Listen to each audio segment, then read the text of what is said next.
absolutely despise neurology in chiropractic school. It's so difficult and so high level.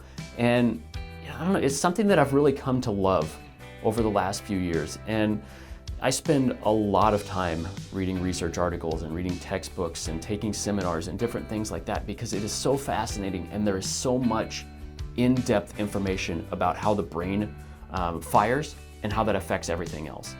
And everybody that comes in, we're working on the brain. We're looking at how the brain is firing because the brain controls everything else. And it doesn't matter if we're talking about muscle tone or if we're talking about sleep or if we're talking about pain levels or if we're talking about hormonal imbalances or anything else. The brain controls everything.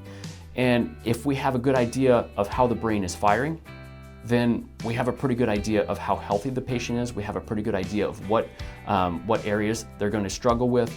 And the great thing about the brain is it's just like a muscle. So a lot of people will hire a personal trainer to take them through and work certain muscles that they have weaknesses in. We can do the same thing with the brain if we know how it's firing. So if we see an area that's not firing as well as another area, we can stimulate that. We can target things to that. And that's part of the reason we take people through the eye movement exercises. It's part of the reason we analyze balance and all this stuff, because when we know how things are functioning and how things are not functioning as well, we can target those weaknesses to build that back a little bit better. And as we get that function in the brain better, people start noticing huge changes. And it might not be only the changes that they thought.